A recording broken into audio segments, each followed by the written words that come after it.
Hi friends, Sunday double ధమాకాలో రెండో match number 11 Rajasthan Royals versus Chennai super king. ఈ రెండు జట్ల మధ్య ప్లేయింగ్ 11 ఏంటి, హెడ్ టు హెడ్ లో ఏ జట్టు స్ట్రాంగ్ గా ఉంది, అలాగే సండే డబల్ ధమాకాలో గెలిపేవరిది అనే విషయం గురించి తెలుసుకునే ముందు మన ఛానల్ ని కొత్త వాళ్ళు ఎవరైతే వాచ్ చేస్తున్నారో తప్పకుండా సబ్స్క్రైబ్ చేసుకుని వీడియోకి ఒక లైక్ అయితే కొట్టండి.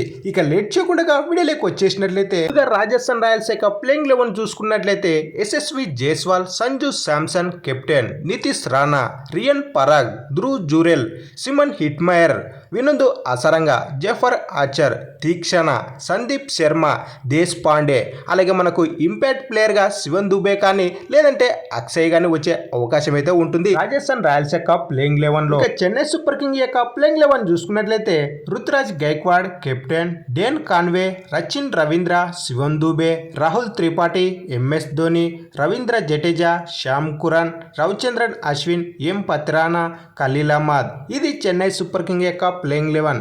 ఈ ప్లేయింగ్ 11 లో మనకు 1-2 మార్పుల కంటే పెద్దగా మార్పులు చేసే అవకాశాలు అయితే ఉండవు చెన్నై సూపర్ కింగ్ యొక్క ప్లేయింగ్ 11 లో. ఇక ఈ రెండు జట్ల మధ్య హెడ్ టు హెడ్ లో ఏ జట్టు స్ట్రాంగ్ గా ఉంది అనే విషయానికి వచ్చినట్లయితే ఈ రెండు జట్ల మధ్య టోటల్ గా 29 మ్యాచెస్ అయితే ఆడడం జరిగింది. ఇందులో ఆర్ఆర్ జట్టు మనకు చెన్నై పైన 13 మ్యాచ్లు అయితే విజయం సాధించింది. అలాగే చెన్నై సూపర్ కింగ్ రాజస్థాన్ పైన ఏకంగా 16 మ్యాచ్లు అయితే విజయం సాధించింది.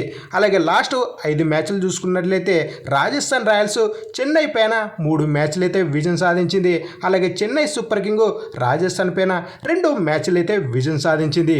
ఇక్కడ హెడ్ టు హెడ్ లో upper hand Chennai super king అని చెప్పుకోవచ్చు. ఇక ఫైనల్ గా సండే డబల్ ధమాకాలో ఈ రెండో మ్యాచ్ లో ఏ జట్టు గెలుస్తుంది అన్నట్లయితే మన ప్రిడిక్షన్ ప్రకారం తొలిత ఏ జట్టు అయితే బ్యాటింగ్ చేస్తుందో ఆ జట్టుకే గోహతి స్టేడియంలో గెలవడానికి ఎక్కువ ఛాన్సెస్ ఉన్నాయని నా యొక్క ప్రిడిక్షన్. మరి ఈ రెండు జట్ల మధ్య ఏ జట్టు గెలుస్తుందని మీరు అనుకుంటున్నారో కింద తప్పకుండా కామెంట్ అయితే వేసుకోండి.